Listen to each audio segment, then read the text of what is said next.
welcome back to Phenomena. This is episode 8.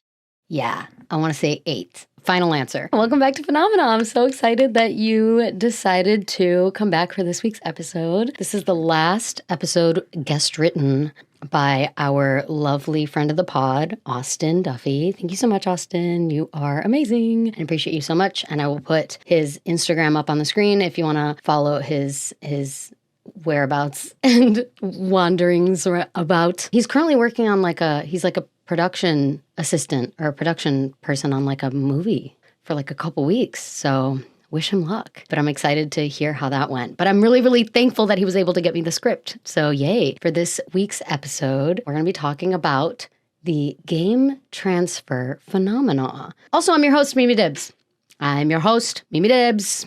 Never forget it. I always forget it. I always forget to mention it. It's fine. It's fine. Yeah, game transfer phenomena. So Austin used to write and like have a podcast with a friend of his, I believe, and it was about video games. And like there was a really cool episode about BioShock that I listened to. I'll also put that one up on the screen and in the show notes, or in the description rather.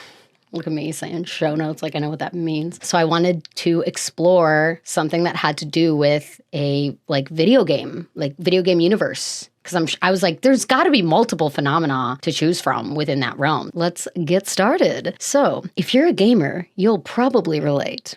Yes, I assume many of you are in the year of our Lord, 2025. Everyone and their mother has a YouTube or a Twitch stream where they stream video games, right? So, makes sense. You walk away from a screen and still hear footsteps behind you. You look at your ceilings and see the shimmering HUD from your last kill streak. Or is it shimmering HUD or HUD from your last kill streak? I don't know what this means, but I assume gamers will. Or maybe you reached for your fork at dinner only to instinctively try to reload it like an assault rifle. Insert awkward eye contact here. That's on repetitive motion. Let's be honest. It's weird, but is it just weird or could it be something more?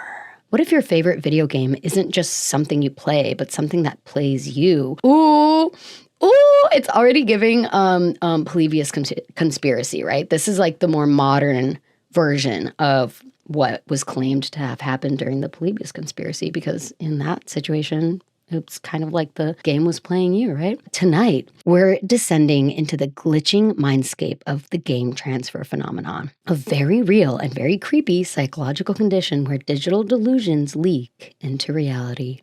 Ooh, and sometimes they don't ever leave. You know what else it's giving? Sword Art Online, the anime. Very great anime. I would say like the first season is really, really good. One of my favorites. Second season, also very good. Third season kind of lost me. They like went into like rifles. And the first season's all about like swords and like medieval stuff. But it basically has to do with like, the developer of the video game that you like go into, it's like VR, basically traps all the people in there and says like if you try to leave or if you die in the game, you die in real life all of a sudden, like it basically like sends a signal to your brain that shuts off your brain. It's crazy. But it's kind of, this is what it's reminding me of, because it's kind of just like at what point is it unhealthy for the game universe and the real universe to be like inextricably linked, right? So if that sounds like something that's super interesting, definitely stick around. We're going to pause really quickly to go over the Phenomannouncements for this week, where we shout out a small business every week. It's a big passion project of mine, and I've met some really cool, awesome creators doing this.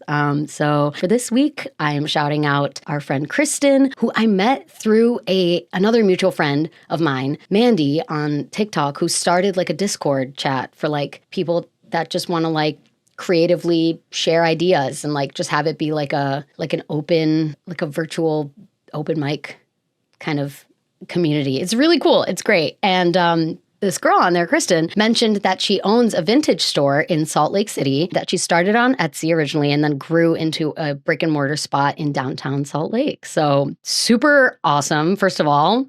Amazing. Yes, queen. That's fantastic. The store is called Vintage Drift, and the Instagram is at Vintage Drift SLC, like Salt Lake City. It's also queer focused, and all the vintage collections feature sizes XS So extra small to 4XL in sizing. So very, very inclusive. I love that.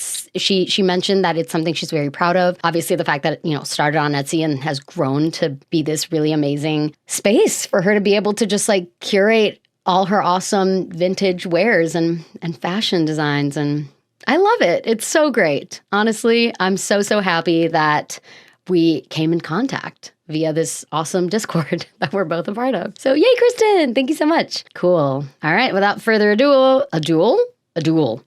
No, without further ado, let's get into the lore. Okay. The term game transfer phenomenon, or GTP, was coined in 2010 by psychologist Dr. Angelica Ortiz de Gortari. Okay.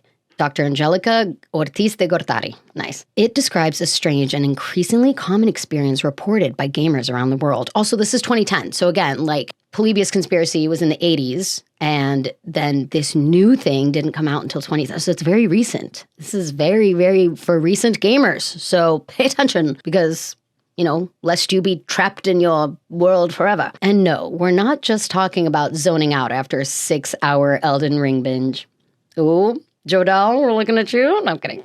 You should totally check out Jodel's Twitch channel because he plays really awesome games. And I think they're going through Baldur's Gate with Ruben. And I believe Christopher is on there too. It's great. Highly, highly recommend. They do lives every Thursday and it's really fun to watch. But I'm positive that Jodel's also played Elden Ring. So that makes sense. Okay, that checks out. Because, yeah, we're not just talking about how, like, when you zone out or, like, you're spaced out or your eyes kind of glaze over after a 6-hour Elden Ring binge. It's like, this is more than that. This is, like, where things can get serious. We're talking about moments when the brain refuses to log out. Experiences like sensory distortions, visual hallucinations, phantom commands. Ooh, like, you want to command something? Like you're holding a stick? No. I was like a joystick, controller. I don't know. And the final thing is thoughts hijacked by game logic. Ooh, that sounds really not fun at all because it's like, what is reality anymore, right? Hate that. Some people report seeing user interfaces in real life, inventory wheels, glowing item drops, enemy outlines. Others hear game audio in the real world, menu clicks, sword clashes, or NPCs whispering the same line on loop, even when it's dead silent. Ooh, I wonder if this also has to do with like how people are like, yo, NPCs are real. There's like some people that are, okay, obviously that's a very dangerous way to think because it's essentially like dehumanizing people and certain people and saying like, nope, you're an NPC, so you don't matter. But I wonder, NPC, non-playable character. That's what that stands for. Look at me, I'm a gamer. Maybe I should start a Twitch channel. Just kidding. I tried to start one and played Pokemon and then I just did. I can't focus and talk about it. I can't multitask. But anyway, with the whole NPC, I wonder if it started because of this. Like that is a symptom, it sounds like, of this phenomenon. So when people like saying that other people are NPCs, like, you might have game transfer phenomenon. One man in Tokyo claimed he heard mission failed every time he argued with his wife. Oof, mission failed, KO. So Tekken, see, I know some games, and Tekken was my shit. I love Tekken. I love the KO of that, and that's what that reminded me of. That's how I hear mission failed. Eventually, he stopped speaking altogether, terrified that his words would trigger a fail state. Oh no. A woman reported that every time she closed her eyes at night, she heard Tetris blocks falling on repeat. This is also why, I don't know, on certain games like Tetris or like something I'm playing on my phone, I rarely have the audio on because of this. Like, what if you just hear something like over and over and over again and it's very repetitive in your mind and then you're like, I need to shut this off. It's almost like Tao's Hum, but for video games. It's very interesting. And a teenager in Brazil was hospitalized after walking into traffic because for a week he'd been weaving through his city like a stealth mission, avoiding NPC detection. Oh no. I wonder if anyone's tried to those crazy videos of parkour people trying to jump from one building to another, and it's giving like Assassin's Creed. See, I do know games. I am I'm engaged to a gamer, so I know things. I wonder if people have thought that their abilities in the game would transfer perfectly to the real world, only to find out that it does not indeed transfer. It might sound like fiction, but it's not. These are real cases where the brain breaks the boundary between game space and real life. And it doesn't always stop when you hit quit. Ooh, yeah. Researchers have documented how deep GTP can go. Some people begin interacting with the real world as if it's still a game, like using potions on sick pets. Oh no. What? Where do you get these potions? Not the game store. Like what? Huh? Sorting groceries by rarity, blinking twice to open their inventory. Oh man. And while that might sound kind of fun at first, it gets dark fast. Imagine turning a corner and bracing for an ambush. Imagine watching your friends' faces start to pixelate. Imagine tripping and hearing the GTA wasted sound in your mind. Cue sound effect. Okay, I'll find it. I'll put it. Wasted. Is that what it sounds like? I hope. But yeah, no, that it's like it's all fun and games until you like literally can't get out of it. That is terrifying. I wonder how psychologically, how many hours you have to play like in a row to get into this state, or if it happens to random people. Kind of like the Tao's hum, like some people hear it, some people don't. I don't know. Suddenly, that gamer tag you made when you were 12 doesn't feel like a username. It feels like a second identity. And with that, let's get into the theories. Ooh, I'm excited because I don't know about this at all. If you had known about this before, definitely let me know. But this is my first time learning about it, so I'm interested to see what the theories are for this, especially because it's a very recent phenomenon, just 2010. So what's really going on here? Let's break down some of the most common theories behind the game transfer phenomenon. Ooh. Okay, women in STEM, neuroplasticity angle. Our brains are excellent at adapting. Spend dozens or even hundreds of hours in a fully immersive game world, and your brain begins to rewire itself to survive in that world. It learns the rules, it memorizes the shortcuts, and soon that virtual space becomes your default setting. In other words, your reality gets patched. Ooh, like you patch a glitch? Or like Easter eggs. Oh my gosh, this is crazy. Theory number 2, the dissociation theory. Wow. Oof, yeah. I could see how this can get dark quick for sure. Some researchers believe GTP is related to dissociation. The mental drift that happens when we disconnect from reality. Usually it's a coping mechanism, but in those mental gaps, the game slips in. It fills the space with structure, logic, and purpose in a world that doesn't always offer these things.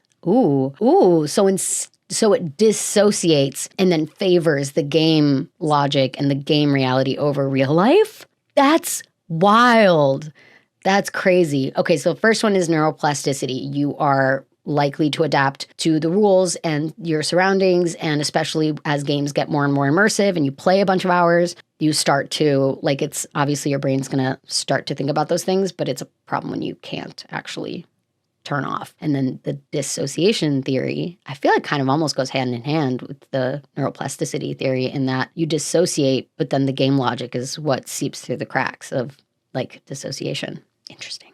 Theory number 3, the paranormal theory. Yes, we're going there too. And I love it. Yes. I love ghosts. I love spirits. I love phantoms. I love anything having to do with spooky, creepy. I love it. So I wonder what this entails and how this can potentially like fit into the game transfer phenomenon. Wherever logic falters, doors open. And some GTP experiencers say something comes through. By the way, Austin, you have incredible writing. I can see why you were a writer for the other podcast that you wrote for, because you have a very, very good, clear, creative voice coming through. I love it. So something else comes through. They've reported seeing characters that shouldn't exist. Unknown players in single-player games. Ooh, what? Oh, voices glitched, distorted, saying things they shouldn't know. And when that uninvited presence follows them out of the game, we're not saying your PS5 is haunted, but have you ever looked at your reflection on a dark screen right before it powers off? Stop, Austin. You're going to give everyone sleep paralysis. No, that's amazing. Very well written. And yeah, that reminds me of Backrooms. Is that what it's called? Backrooms? I'm pretty sure. Yeah, Backrooms is where like I always see like videos of it because I love like spooky stuff like this. And so like Backrooms are the rooms in like say like an abandoned mall. And I think it's also a game, right? And it's all these like an abandoned pool or an abandoned, like it's usually abandoned, but you feel like something else is there with you. It has that like sinister, like who else is here? Like something just around the corner at every corner, and the lights like flicker on and off. It's got this very eerie, like the whole time you're playing, you're like, oh my gosh, like I don't know what's gonna happen, or like if there's, I don't know. It's almost like in Minecraft, you know how like the people come out at night or whatever. So, but it's like that, but all the time. But that's definitely giving me Backrooms vibes for sure. And also like BioShock. I love the BioShock story. I want to play it, but it's also like so creepy. It's definitely, it lives in that like, oh, is everyone gone? This was like a utopian society that they tried to build, but then obviously something went wrong. It didn't work and whatever. Also, what I love about BioShock is that can't you like trigger a different ending depending on how you play, which I think is really cool. But also, yeah, that any games that give like a creepy, eerie vibe, I can totally see playing into the like paranormal. Or like if people say that they have like a spirit or something follow them from the game into real life. I don't know. Can you meet your sleep paralysis demon in a game? Who knows? Good questions. I think I like the paranormal theory, but that's very specific to like scary games, I feel like, right? Like it makes more sense with like the games that have more of an eerie, I guess it could happen with anything, but like one of my first games that I played was Jack and Daxter on PS2. Good times. And the WWE SmackDown. That was also a great game. But see, those aren't like scary games, so I can't really see the paranormal thing coming through. But like maybe, I don't know, if you play too much or play enough, I guess. Definitely the dissociation makes sense because it's like a lot of people tend to escape into a video game. And so the dissociation is kind of like your brain wanting to escape back into the video game, even though you're not playing it. Your brain like decides like, oh, we're playing now. And you're like, what? But I'm not at my computer. And your brain's like, it's fine. What is reality if not the perception that we create? Crazy. I loved those theories. That was really, really interesting and fun. And definitely let me know if you've experienced anything like this, because that sounds really creepy. This literally might be on par with like sleep paralysis, just because it has that same psychological like, ooh, like mind-blowing, I don't know, agenda behind it. In closing, so what happens when the screen stops separating the game from the gamer? When your thoughts, instincts, and even reflexes run on game code, the game transfer phenomenon shows us that play isn't always innocent, that the brain doesn't always know what's real, that sometimes the game keeps playing even after you log out. Yeah, it like feels so out of the person's control. So the next time you catch yourself trying to jump a stair railing like you're in Assassin's Creed, pause and ask yourself, who's really holding the controller? I love that. Yes, especially that, because I feel like if you're playing a lot of games where you have obviously heightened physical abilities. Like, I feel like I learned this the hard way. John and I went to San Fran like last around Thanksgiving or Christmas, but I think it was Thanksgiving. Anyway, there was like this at the Golden Gate Bridge, there's this like, I don't know, area right around there, and it's all like concrete, and we were like, oh, parkour, whatever. And like John jumped this one gap, and so I was like, I could totally jump that. And then I did, and like I didn't, like my feet hurt so bad when I jumped, or when I landed, because I just didn't really know how to land. I landed and then fell immediately on my knees, and I scraped my knees, and I was like, wow. If that isn't the wake up of the century. So yeah, definitely don't do anything that you aren't stretched for, prepared for. Like, I'm 32 and I feel like I need to stretch before everything physical nowadays, because honestly, like I am so like, it's just not, my like body's not as elastic as it was when I was younger, especially. I feel like the younger you are, the quicker you are to like regenerate and heal. And it's literally proven that your cells regenerate a little slower as you get older. So yeah, just take care of yourself and ask, like, is it me that wants to do this, or is it the game transfer phenomenon kind of running things in my head? Like, who's really behind this impulse to try this move in real life, or to, I don't know, if you keep hearing the same sound over and over again or something, like, I feel like that's a good cue to be like, okay, maybe I need to take a break and like touch grass and like be outside. You know what I mean? So I like that. That's really good. Yay! A couple reminders. So you can use our Expedia affiliate link at expedia.com/affiliate/phenomena/season3 to book your next trip. Definitely not into any of the game worlds, but there are plenty of awesome places that I feel like games are like based on. Like, doesn't the first Assassin's Creed take place in like Italy or something? I know it takes place like really far back, like when there were cardinals and stuff. I mean, there still are, whatever. But you know what I mean? Like, if you can like go to a place where maybe one of your favorite video games takes place, if it is a real place, you know what I mean? But don't lose yourself in the game world of it all, because our Expedia affiliate link won't work for that. So you heard it here first. Cool. Ooh. Time for the pokepic. This week's pokepic is Porygon Z, the virtual Pokemon. I like this. This is great. Because I feel like this was definitely a newer generation. I think I said for the Flannan Lightning. Why do I keep saying lightning? Flannan Isles Lighthouse episode. I kept saying Ampharos was like newer gen, and John and Jodel were both like, no, it's not.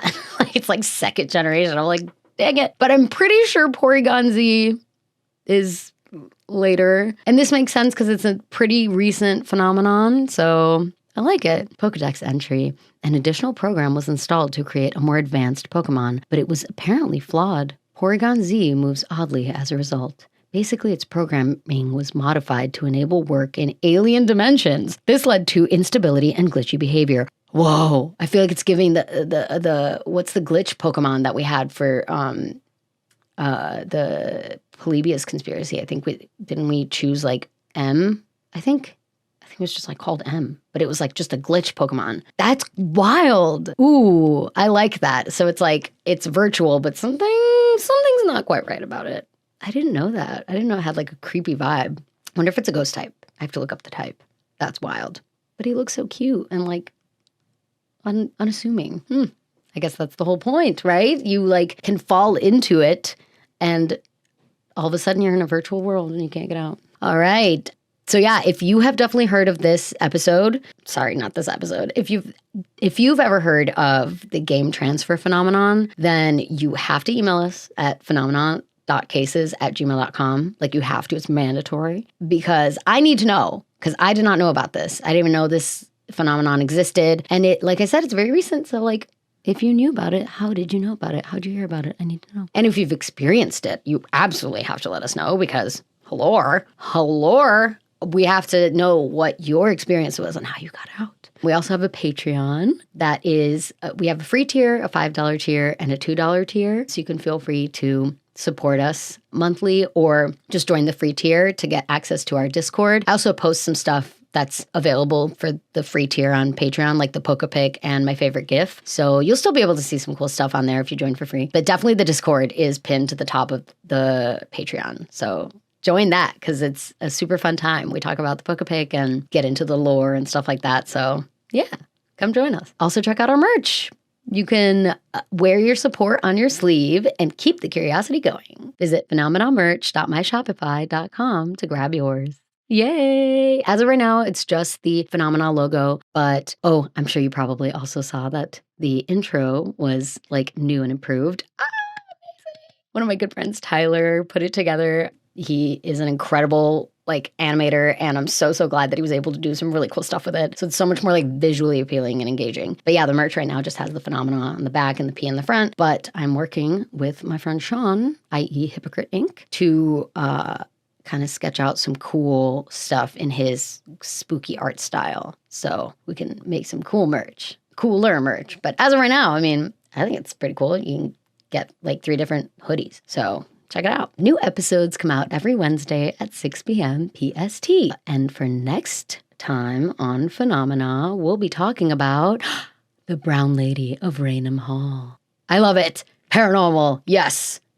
I feel like I was like, I have to add a paranormal one in this season. And I'm so glad that I did. And I'm very much looking forward to reading about this one, because it's going to be written by Ruben. Yay, I'm so excited. Oh, I can't wait. Thank you so much for joining this week's episode. It was so much fun to learn with you. And remember, you can always explore the rabbit hole without falling all the way down. And in this case, don't fall all the way down the virtual rabbit hole. Always keep one foot in reality, like real life reality, like the one that we all share in the physical space. So be vigilant, stay safe, and I'll see you next week. Bye! Game over.